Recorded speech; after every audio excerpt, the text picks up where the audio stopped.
Hello, good morning, good evening. Welcome, everyone. Thank you for joining today's webinar on strengthening climate governance in Asia Pacific. We're recording this session just for those who cannot make the exact time. We have on the call representatives from governments, climate councils, business, NGOs, research institutions, and many more. As we know, climate governance is an important topic for you and for your region. If you could introduce yourself, please, in the chat, it would be wonderful to know who is listening. And if you just say where you're calling from and the organisation you're representing, that would be really helpful for us.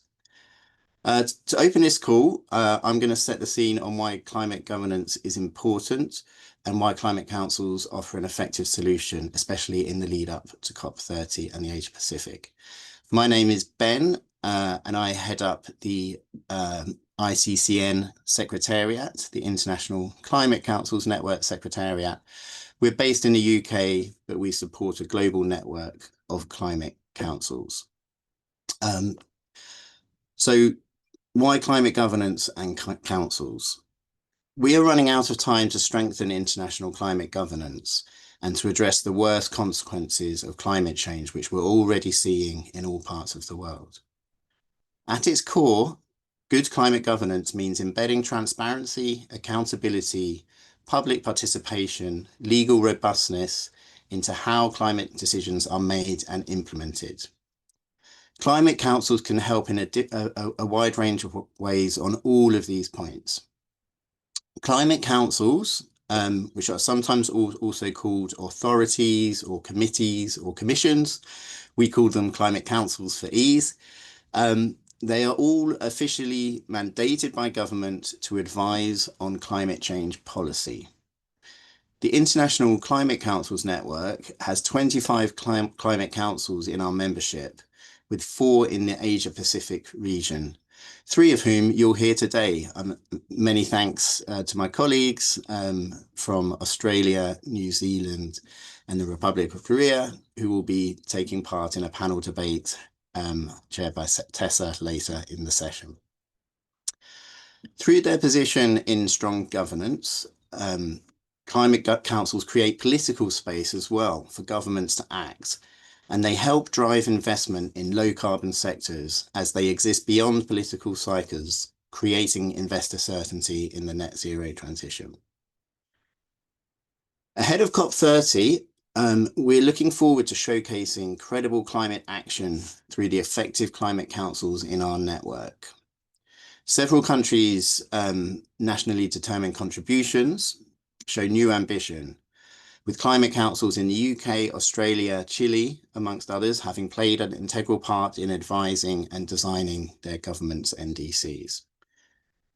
Climate councils also influence policy, and we'll be launching 2 different reports during COP30. One on the Climate Council case for investing in adaptation now, which will be drawing on the economic case for investment, but also having case studies on how councils have made a difference in their countries. And a second one on harvesting solutions, which will be real-world policy changes to transform food, land, and agriculture. And this will provide a range of policy solutions at different points in the policy life cycle that have been advised on by our members. If you will be at COP30 or wish to connect, please do get in touch. And please also follow us on LinkedIn and sign up to our newsletter to hear the latest about our work. Within the Asia Pacific region, mobilizing investment and building trust are 2 key areas. There is therefore an opportunity to think about what climate governance exists in the region and how can it be strengthened potentially through climate councils. Asian nations are increasingly prioritizing climate governance, implementing ambitious national strategies, green finance mechanisms, and regional cooperation to meet their climate commitments under the Paris Agreement. Asia is emerging as a global leader in renewable energy investments, with countries like China, India, and Vietnam making significant strides in solar, wind, and hydropower, driving the global clean energy transition. And Pacific Island nations are leaders in global climate governance, consistently advocating for ambitious international climate action and reminding the world of the human face of climate change. The Pacific region is pioneering community-based and regional climate solutions. And we've seen Vanuatu lead on the recent ICJ opinion and dive into that further. And I'd like to introduce you to our first speaker, Christopher Bartlett. Dr. Chris Bartlett has been living and working in the Pacific Islands over 2 decades and is currently managing the government of Vanuatu's climate diplomacy program. He also works for the Vanuatu's National Advisory Board on Climate Change and Disaster Risk Reduction, which we are pleased to announce for the first time today will be joining the ICCN very shortly. So I'll welcome Chris and look forward to hearing from him and the panel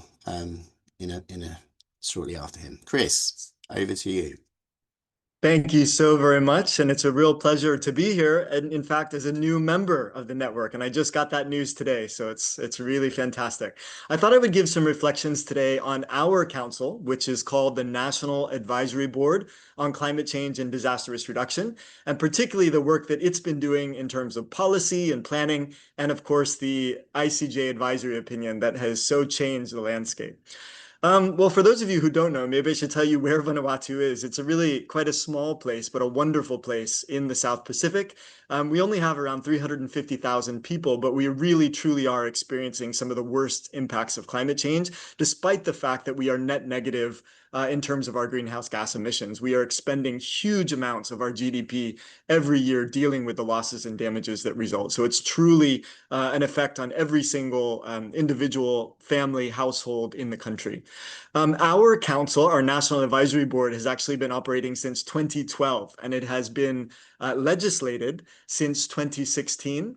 And it's been doing some really incredible work. Its primary function, as per legislation, is to be the supreme policymaking and advisory board for all initiatives related to climate change and disaster risk reduction. And we did this because obviously our society is quite small, and it didn't make sense to have 2 separate institutional functions, one looking at climate change and the other looking at disasters. So we merged the 2, and we found it's been a really strategic and effective decision that's completely revolutionized the way that we approach work, whether it's developing policy, meeting our international obligations, doing really good joint and effective and complementary programs and projects, and of course, looking at finance, which is really obviously more and more important. Our council, our National Advisory Board, is co-chaired at the highest level by both the Prime Minister's Office and the Ministry of Climate Change, and it is representative of all ministries in government, but not just government. We also have representation from civil society as well as private sector, with a whole bunch of observers, making sure that this truly is whole of society. I think one of the most exciting things about our NAB, though, are its decentralized governance through its working groups. And we have various working groups, including on project screening. We have a working group on climate finance. And let me tell you about some of the activities that some of the other working groups are doing. So our loss and damage working group is one of the newest of the NAB. But just this year, they were able to pull together one of the first international loss and damage policies that you'll find in any developing country. Now, this policy is particularly exciting because we go through a whole range of initiatives to address loss and damage around protecting human rights. We've got information there on advocacy for loss and damage, and of course, climate finance and the way forward for locally driven loss and damage action. Our NAB Policy and Compliance Working Group has recently submitted our NDC 3.0. So they took the lead, working with a whole range of sectors. In fact, our NDC is based on 66 existing sector policies, all brought together into a complementary and cohesive strategy, essentially. We've costed it out, we've made it an investment framework, and we've perfectly aligned this new NDC with the requirements and obligations from the global stocktake. What I really wanted to talk about was our diplomacy task force of the NAB, and they really led the initiative to bring this question to the International Court of Justice. Now, this work began here in Vanuatu when we were looking at the continued failure of states to practically address the actions that cause climate change, or the causal factors of climate change, realizing that a lot of these obligations were actually not in the climate treaties, but were in the human rights conventions and treaties. So we pulled together a group of parties that recognized the fact that it wasn't just climate law. We needed to look at the entire body of law to understand where and what is permissible and where is and what would be a breach of existing international obligations, from the UN Charter, from the law of the sea, from the rights of the child conventions and women's conventions. That was the goal. So we pulled together a group of 18 countries, global North, global South, to prepare a question to bring to the International Court of Justice. And the question was so simple. We asked, first of all, what are the obligations under this range of applicable treaties and laws? What are the obligations to protect the climate system? And then if those obligations are breached, well, then what are the legal consequences? So this wasn't any kind of contentious litigation. We weren't naming or blaming any states. We were simply seeking clarity for the benefit of all. And if you haven't read the advisory opinion that came out on the 23rd of July, do. There is just incredible clarity there, which is relevant practically to any climate topic and any country that's working in this space. I'm just going to tell you 8 of what we found to be the most salient features of the advisory opinion. First of all, it made it clear that there is no lex specialis, which means that the climate treaties do not take precedence or exclude any other obligations under the other existing treaties or customary law. So you can't just look at the Paris Agreement to find out what needs to be done. Also, the court made it very clear that every state has a legal obligation to protect the climate system, whether or not they are a part and parcel or a party to any of the climate treaties. Obviously, there are some parties that are no longer members of those treaties, but they still have obligations. The advisory opinion also made it very clear about customary international law. First of all, the prohibition of transboundary harm. So you cannot cause harm to the territory of another state beyond your jurisdiction, because that would contravene customary international legal obligations. There's also very stringent due diligence standards that must be applied when countries take actions, whether they're directly climate relevant or related to industry or private sector. The court also made an incredible finding that 1.5 degrees is now the legal benchmark. It is no longer the 2 degrees that's in the Paris Agreement, because we've made so many COP decisions since then, which basically makes this the new standard. So 2 degrees does not cut it anymore. In terms of nationally determined contributions, and this was so helpful when we released our NDC, states don't have unlimited discretion when it comes to preparing their NDCs. They can't put whatever they want. In fact, they are obliged, legally obliged, to do their utmost to ensure that they put forward the highest possible ambition, and that collectively we meet that 1.5 degree target. And that also means regulating the activities of the private sector within their jurisdiction. Now, when it comes to fossil fuels, the court couldn't have been clearer. They made it absolutely abundantly clear that by continuing fossil fuel production, fossil fuel consumption, exploration, licenses, subsidies, states may in fact be undertaking internationally wrongful acts. And this is incredibly important because the Paris Agreement doesn't give that clarity around fossil fuels. There's also the obligation around due diligence for private sector, and the fact that states can be held responsible for the actions of the private sector. The 7th point, the second to last, is that there are, of course, pathways to litigation when obligations have been breached, and injured parties may absolutely invoke state responsibility in that regard. And finally, the point about reparations. And obviously, the Paris Agreement is silent in this regard, but as a general rule, the court notes that the breaches of obligations can give rise to the entire panoply of consequences, whether that is reparations or compensation or satisfaction.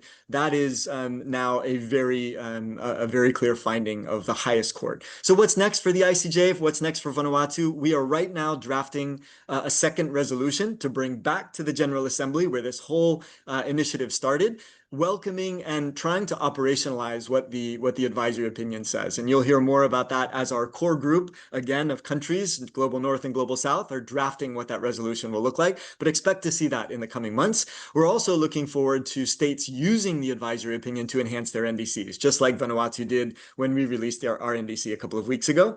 And of course, what comes out at COP is going to be critically important. We must see the findings of that advisory opinion make their way into decisions and outcomes comes from COP. So with that, I will close and thank you all again for having Vanuatu become a part of your network. And we hope to learn a lot from you and also to share some of our experiences from Vanuatu with the rest of the world. Thanks so much. Thank you so much, Chris. It's absolutely impressive what Vanuatu has done, and we're really excited to work with you and learn from Vanuatu with our members and from 25 countries. Hi everyone, it's great to see we've got nearly 100 people on this call, and I've been seeing you introduce yourselves in the chat from India, Australia. We've got New Zealand, of course, the US, so keep those introductions going. It's great to see you. My name's Tessa. I'm the Capacity Building Manager for the International Climate Councils Network and the Asia Pacific Focal Point. I think that's because I'm from New Zealand, but I'm calling you from London this morning. I'm very excited to introduce our panel. So we have Hendy from the New Zealand Climate Commission. We have Weilin, Chiu from the Australian Climate Authority, and we have Yoo-sik, Kang from Korea's Presidential Commission. I'll start with the very basic question of, can you please introduce yourself and tell us a little bit about your role at your Climate Council? And we'll go in that order of Joe, Weilin, and then Director Kang. Joe. Tessa, and hello everyone on this call. Lovely to speak to you tonight. So I'm Jo Hendy. I'm the Chief Executive at Hei Paorangi, the New Zealand Climate Change Commission, and I have been since we were established in 2019. The Climate Commission in New Zealand gives advice both on emissions reductions and on adapting to a changing climate, and we monitor government progress and produce transparent monitoring reports every year.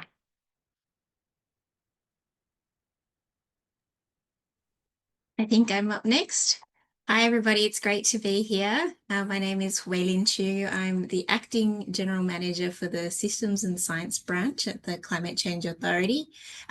Firstly, before I tell you anything else about myself, I'm conscious we have people joining us from many different parts of the world, and I want to respectfully acknowledge the traditional custodians of the lands that we're all dialing in from. For me, that's the ancient Ngunnawal and Ngambri people that called Canberra, Australia, home. And Aboriginal and Torres Strait Islander people have been on Australian land for over 70,000 years, and their connection to country continues. So I've been at the CCA for 7 months now. Prior to this, I worked in the Australian government developing Australia's climate policies between now and 2050. And prior to that, I worked as a management consultant. But let me tell you a little bit more about the CCA. That's what we call it for short here in Australia. The CCA is a statutory body that provides independent advice to the Australian government on climate change policy. We have 9 board members that make the decisions about our climate advice, and our board includes Australia's chief scientist, and we have a secretariat, of which I'm part of, that is 65 staff. So under Australian law, the Climate Change Authority provides advice to government in 4 ways. So every 5 years, we provide advice on Australia's nationally determined contributions, the most recent example being our 2035 targets advice that was released last month. We also provide annual recommendations on how Australia can progress its transition to a prosperous and resilient net zero future in what we call our annual progress report. This year, ours will come out in late November. The Australian Minister for Climate Change and Energy can also request periodic reviews for certain climate change policies here in Australia.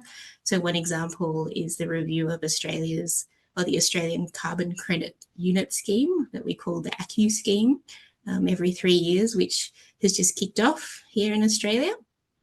And finally, the authority can publish self-initiated reports. This year, we released 4 reports, for example, things like assessing the emissions impact of Australia, on Australia if we adopt a nuclear energy, the socio-economic impacts of climate disasters on Australian households, and what impacts climate change would have on the World Heritage Great Barrier Reef. So in that context, the branch that I lead, the Systems and Science branch, integrates the latest climate science and systems thinking into the authority's advice to Australian government. And this covers a range of cross-cutting policy topics, including our international climate policy and engagement, supporting the growth of our green industries, supporting a just transition for vulnerable communities in regional areas, including First Nations groups, adapting to climate risks, and also climate finance. I'll leave it there. Thanks.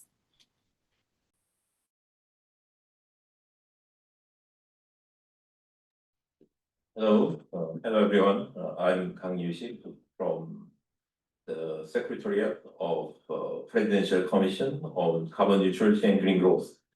I'm International Cooperation Director, so I'm kind of the window to the foreign countries. So my commission is established in 2022 and based on this Framework Act on our carbon neutrality and green growth. Also, we're doing a lot of things, but I will give explanation a little bit later. Thank you. Thank you so much. It's great to have you all here. Could you explain, Joe, an example of where where the New Zealand Climate Change Commission advice resulted in impact in your country? Yeah, absolutely. So one of the key pieces of advice we give every 5 years is what are called emissions budgets, which I think a few different countries have, and they are total caps on emissions over a 5-year period. So in 2021, we gave our first emissions budgets advice for the first three emissions budgets that took from 21 to 25, the second half of the 26 to 30, and 2030 to 2035. So over a 15-year period. And those emissions budgets were adopted by the government of the day. Which was a centre-left government, which was a great success, our first piece of advice that we'd given. But even more important was when there was an election and a change of government to a centre-right government, that new government re-endorsed those emissions budgets and put achieving those emissions budgets in their top 10 priorities. So what's really important about that is part of the point of the commission was to establish a non-political evidence base to help support a bipartisan approach to ambition and climate change in New Zealand. We have just done our first report monitoring the country's progress towards meeting those emissions budgets. And we are on track for meeting our first emissions budget by the end of this year, which is really great to see. But we also have highlighted that there are some significant risks around meeting the following budgets, and that shows the importance of having that monitoring role, which means it's very clear to the public and to the government that more action is needed to get us on track to meeting those future budgets. Really interesting. I'll ask the same question to you, Weilin, as well, and Yoo-sik. Yeah, thanks, Tessa. I think the most recent impactful piece of advice that the Climate Change Authority has put forward is our recent advice to the government on Australia's 2035 emissions reductions target in September, which then translated into Australia's nationally determined contributions. So because we're a statutory body underpinned by legislation, the government actually cannot set Australia's emissions reductions target and NDC until they receive our advice. So that's pretty cool. And in the last 3 years, the authority spent the time preparing this advice, doing extensive analysis and consultation across the country to figure out what this should be. We used 5 key pillars to inform our advice. So the science and policy landscape, economic modelling, understanding what is really feasible in industry and sectors. Yeah, and I mentioned before, extensive consultation as well with, you know, everybody and anybody from the big end of town to First Nations groups and you know, non-government organizations as well. And finally, we also considered our wider international and geopolitical context. So in September, we put forward this advice and the Australian government accepted our advice of a range target of 62 to 70% reductions by 2035 on 2005 levels, which is now formally Australia's target and NDC, which was submitted to the UNSCCC Secretariat in September. We believe this advice is ambitious, achievable, and in Australia's national interest. People may have seen in the press, you know, different views about how it wasn't ambitious enough. It was not going to be achievable, but that's sort of what we use those 5 pillars to try and strike the balance across. And, you know, we do believe it is ambitious and achievable and in Australia's national interest because, you know, our analysis showed that meeting this target will require Australia to double our rate of emissions reductions over the next 10 years. And, you know, huge rollouts of transmission lines and renewable energy infrastructure. So, yeah, we feel like we did strike the right balance. So yeah, we're very proud of that. And, you know, we're now moving into sort of monitoring and evaluation mode as Australia's government has also released some sector plans and a broader net zero plan from now to 2050. So the authority will start looking at how we can really measure real progress using lead indicators, given that emissions are more of a lag indicator. Thanks. Our commission has some unique structure. Our presidential commission is like a public-private combined governance. It's like Vanuatu.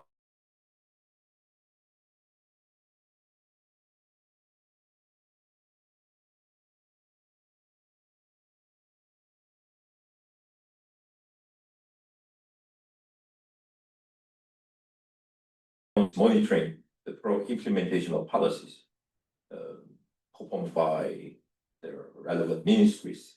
Also, we are playing quite active role in coordinating with relevant ministries. So also we have the secretariat that I belong to. The secretariat is composed of around 50 government officers from different ministries. So our role, our secretariat role is supporting the commissions, also commission members. Our commission, we have the commission members, civilian commission members, around 30 civilian commission members. Also, we have the commission members from 21 government. So our co-chairs are the Prime Minister and one eminent civilian person. So I think one of the most noticeable work of our commission is the formulation of the framework implementation plan in 2023. The plan stipulates detailed mitigation goals and tasks of 10 different sectors: energy, industry, building, transport, in order to achieve the goal of the 2030 NDC, which is the 40% reduction of greenhouse gases emissions from 2018 level. Our commission played a very important role in coordinating and with this ministries, also facilitating the difficult dialogues between among our ministries. So the base plan is like nowadays is cornerstone of the implementation of our climate goals. Also, we are closely working with this newly formed Ministry of Energy, Climate Energy, to formulate the next NDC, but we are still working on it. We organized together a public hearing to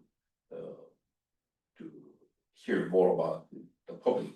Also, another example is our commissions proposed to expand the solar panels in agricultural areas last year. At the time, the government is a conservative government, so they are not very active in the promoting solar energies. But our commissions are very eager to promote this kind of renewable energy initiative.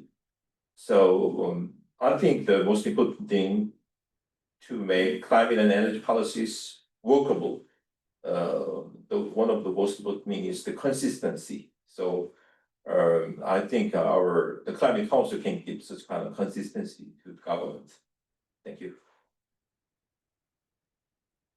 That's really helpful, and I know consistency is often brought up in the business world for what they want from policy as well. So I think that bridging role that councils can play is really important. Before I ask my final question, I would encourage those on the call. I see we've got one question already. Please use the Q&A function. We'll probably have a bit of time to select the top questions there. So please submit your questions through the Q&A function, which should be at the bottom of your Zoom. And I might bring in Chris and Ben for this final question as well, because I think everyone joined this webinar because we're wanting to seek ideas on how to strengthen climate governance in Asia Pacific. And while we're showing you here that climate councils are one of those potential answers and could be explored in different countries in the region, we are brainstorming also with you ideas to strengthen governance overall. So I'm going to put that question to you, Joe. Do you have any advice or tips to strengthen governance in the Asia Pacific region? I think what's absolutely key for sustained, well-placed action is having a trusted evidence base around the actions that you can take and the actions you need to be taking.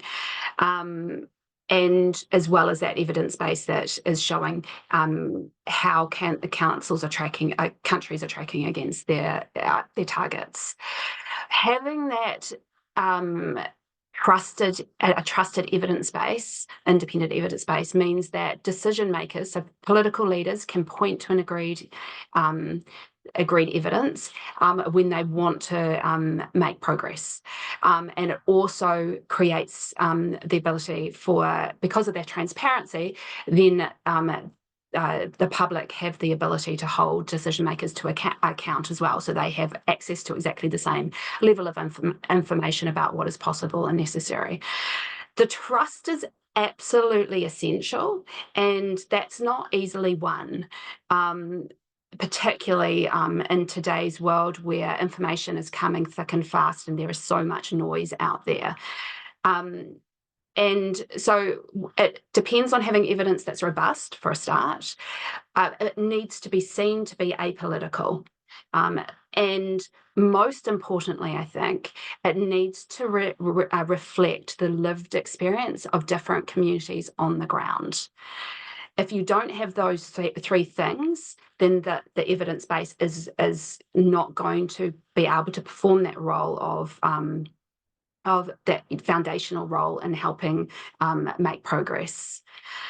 I think there is also a lot of potential in collaboration across different councils across the Asia Pacific area.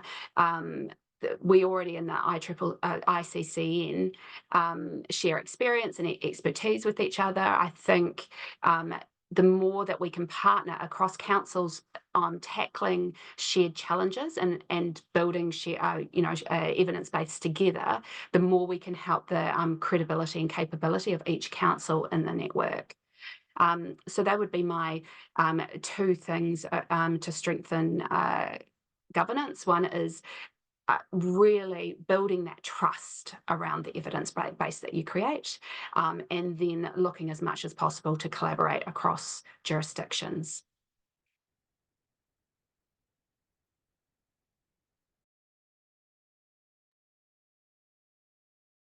Joe, Tessa, would you like me to go next? Yes, sorry, that was amazing. Thank you, Joe. And Weilin, you can answer that question. Yeah. Thanks. To be honest, my thoughts were very similar to Joe's. Like, I fully back in what Joe said about having a strong evidence base and trust. And I think a really important part of building the trust is that we do extensive stakeholder consultation as well to make sure that we do represent the voices of all parts of our community, and to make sure we can strike the right balance between all those views. But what I would add to that list that Joe mentioned, I would add two things. I think the first thing is that strong climate governance is really supported by strong climate councils, and where possible to be backed by legislation. I think that, I think in the Australian case, that's provided us with a really strong foundation where we are built into the government's climate policy decision-making process, which I think has been really valuable here in Australia, especially despite, different flavours of government coming in and through different elections. And the second thing I would say is international collaboration is really beneficial to learn what others are doing and to collaborate regionally, and the ICCN is a great organisation to do that. They didn't pay me to say this. I truly believe that ICCN is great, and that the ICCN has some really great online resources like the toolkit about how to set up a climate council, and how the climate council model is replicable in many countries and everywhere, and you can pick and choose what works from that toolkit that suits your country's context. There's lots of opportunities to collaborate. I think we do a fair bit with the Pacific, and we really enjoy engaging with the Pacific in terms of our climate agenda in Australia. So I think those would be my tips and advice. Thanks. Thank you. And Director Kang, what advice do you have to strengthen governance?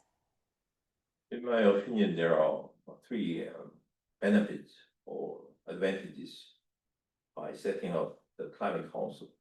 The first one is the boosting this climate action. So based on the voices from diverse opinions. We have, as I told you, we have around 30 civilian members. They have very different background. The first group is scientists. The second group is the industry, businessmen. And third, from the next generation, young generation also. We have a group of the labor union, trade union. So we have a structure. We hear from the diverse voices.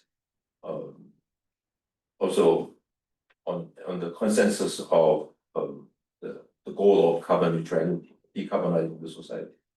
So also the second benefit is, as I told you, the consistency of policies and implementation.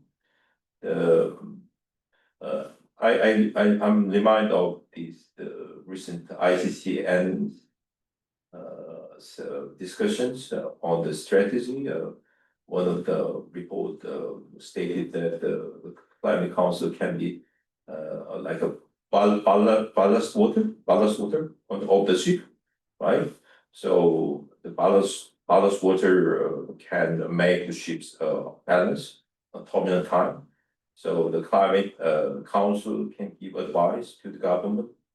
Also, in different political parties and in different the philosophy of the government. So it can keep some kind of consistency. But it is not a very easy task to achieve the carbon neutrality goal. So there are many different ideas and different opinions. But this climate council's roles can give some kind of the guarantee or warranty to go ahead. Also, the last one is kind of coordination. In our commission is like combined model between the government and the private sector. So also this the climate issues and energy issues is very cross-cutting. So so our government, our commissions can coordinate with different ministries, and also some ministries are very concerned about the change, but we try to persuade them to go for the right direction, go in the right direction, and go for the right goal. So I think there are many advantages and benefits. So I think it's quite good for the Asia Pacific country to set up such kind of climate house. Thank you. Thank you so much. That closes our panel, but I will ask Chris and Ben to turn your cameras on too. We've got a few questions from the audience, and would love to hear from any of you who feel like you'll provide a good answer. The first question is around governance at the local level. So could you share how your country implements climate governance at the local level, emphasizing a bottom-up approach? Who would like to jump in on that? Great. Yes, our framework act on climate carbon neutrality and green growth. The law, the act stipulates that the council, our commission of carbon neutrality commission should be established in the central government, also in local level. So our I think every regions, they have their own carbon neutrality commission in our cases. Also our commissions on a regular basis. We are communicating with them, and we have holding a meeting with them. So we share our experiences and our policies with them to benchmark. So I think local government engagement is one of the important things. So we try to encourage local government to do more and do together. Thank you. Thank you. And we have a question from Barbara. What governance innovations could allow the Asia Pacific region to experiment, learn, and adapt faster while maintaining public legitimacy and inclusion across vastly different political and cultural systems? That is a tricky question, but who would like to tackle that one? Ben? I'm happy to give it a go. So I think we do recognize every country is different, and we're not the experts on the political culture in all these different countries, and we've created the toolkit to allow people to look at what's relevant for them and kind of think what would work in their context and think about that. I would say, we would see the ICCN as one innovation for experimenting and learning faster. So we obviously share practice across the network. We're looking at creating a library of all our members' reports, which will be searchable using kind of AI support to kind of allow for quick and easy comparison of different policies in different jurisdictions, which will really help. I think another thing we've seen on the network is the development of some councils who also help with implementation and piloting. So in Malta, an EU country. They have the Malta Climate Action Authority, which actually doesn't just advise on policy, but it also has a kind of mandate to take action, to pilot things and roll them out for the government. So there's a few different ways. I think the other way, I think, talking to your other point, Tessa, around good governance, how to improve governance. I think we have to recognize, although councils exist long term and look at those, evidence-based trajectories of where we need to go, we live in, political realities of governments needing to take action in the short term because they want to win votes in 4 or 5 years. And so you do have to kind of recognize that and think, well, how can we kind of show not just the evidence, but the benefits to people in the short term, to voters, that kind of which will persuade politicians. And there's ways you can do that, I think, through citizen engagement, alongside scientific evidence, and also kind of combining advice with other sectoral areas, like you may have immigration advisory bodies or health advisory bodies, and how can you show the co-benefits and co-impacts of climate, because it affects all aspects of society. Thanks, Ben. You managed to answer a tricky question very well, so thanks for that. We have quite a few people on the call from India, and I think that is thanks to one of our partners for this event, the Sustainable Futures Collaborative. They're doing excellent work. Have a look at their website, deep diving into climate governance in India. We've also recently done a research paper into subnational governance in India, and I'll put that in the chat.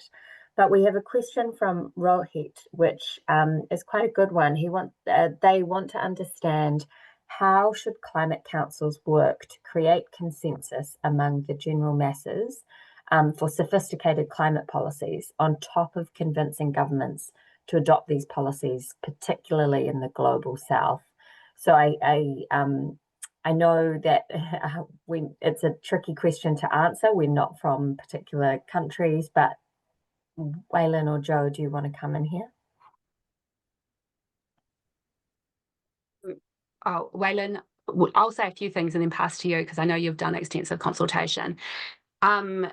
Social license, having the support of different communities around the country is absolutely essential for the advice and evidence that we give to be enduring. And so that is engagement and consultation is something we've put a huge effort in right from the beginning. And so while we do modelling and desktop analysis, we spend an awful lot of time travelling around the regions of New Zealand, engaging with all different sectors, engaging with Māori, who are our Indigenous people in New Zealand. And I can't emphasise enough how important it is to go and understand the lived experience and make sure that you are listening and you reflect back what you've heard and what you do, so that people actually see the value of engaging with you in the first place. Another element is also having a strong social media presence as well. So once we travel around the country and have engaged and built trusted relationships, then you can maintain those relationships through your social media policies, and it also creates that extra transparency about what you're doing as a council. But Weilin, do you want to add to that? Yeah, thank you, Jo. Some similarities here across the Tasman in what we do at the Climate Change Authority in Australia. So yeah, extensive consultation and understanding and working on social license is really critical, and the authority does look at social license, and we provide advice to government as well on how different Australian government agencies and departments or government bodies need to work together and collaborate to actually continue to improve community acceptance, especially when, you know, there is a big development going to happen that might be disruptive to those local communities. We also have, we've developed a domestic version of the ICCN in Australia called the ACCN, the Australian Climate Councils Network, to help our states and territories collaborate to align on our messaging, to be a trusted source of climate advice as well. And one other thing that we do that Joe also mentioned about social media and speaking to the public is a really big part of the authorities' work in Australia at the moment as well. So the chair of the authority speaks a lot at a lot of public events, has his own social media, you know, writes pieces in newspapers, you know, and I think we have a big role in addressing misinformation and disinformation about what is right and wrong about climate science, or what impacts climate policies might have as well, to actually shape the story and the narrative, and call out when there's wrong information out there in the media or that's circulating. So those, I think, are a few other things that could help with that public messaging and information. Thanks. Thank you. It shows how important communications is, and the awesome communications teams that many of you have. We have a great question here from Grant, and I might pass to Chris first to give this a go. Do the panelists have any suggestions on how to build support for strengthening climate governance in countries where there might not currently be much political support for it? And Chris, I see you outside. It looks stunning. Yeah, no, we're still repairing damages from the earthquake, so I had to get away from the construction noises. I apologize. Look, Vanuatu is actually an interesting case in that we have such strong political support. There's not a single elected official who doesn't see climate change as the most important development issue that the country faces. So I really can't answer that, because we've never been in a context where there is any opposition or any skepticism to climate science or to climate impacts or the need to address climate change. And I actually think that's been probably one of the most important things to our governance success, is to know that right up to the Prime Minister, who in fact was a director of meteorology in his background, is a climate champion. I think also fully acknowledging that community authorities, traditional chiefs, hold the political and practical responsibility for implementing climate action.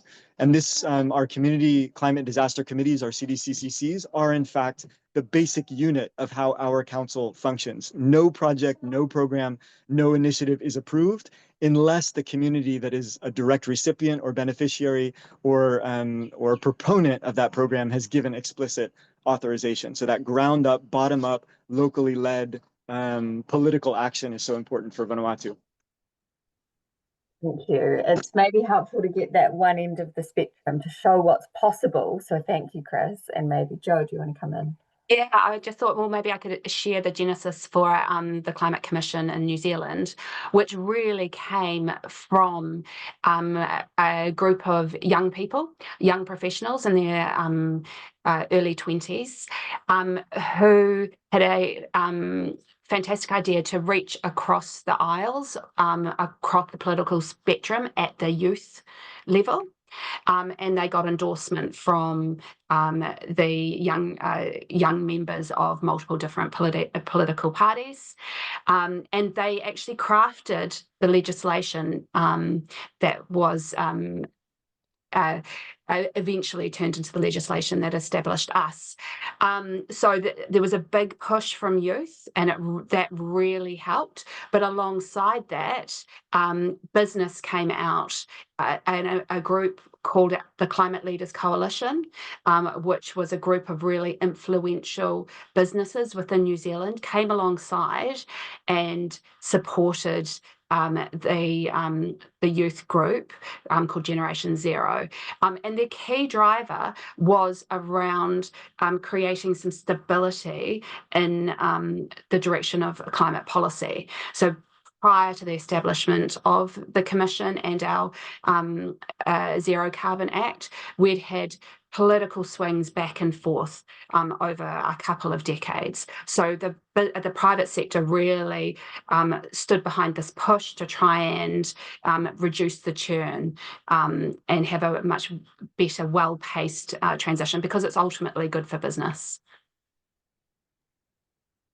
Thank you, Jo.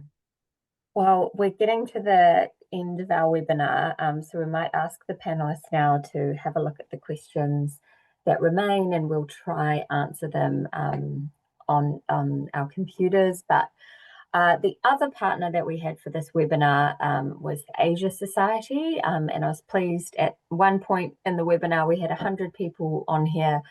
We had over 200 registrations, and that's a huge thanks to our partners, including the Asia Society.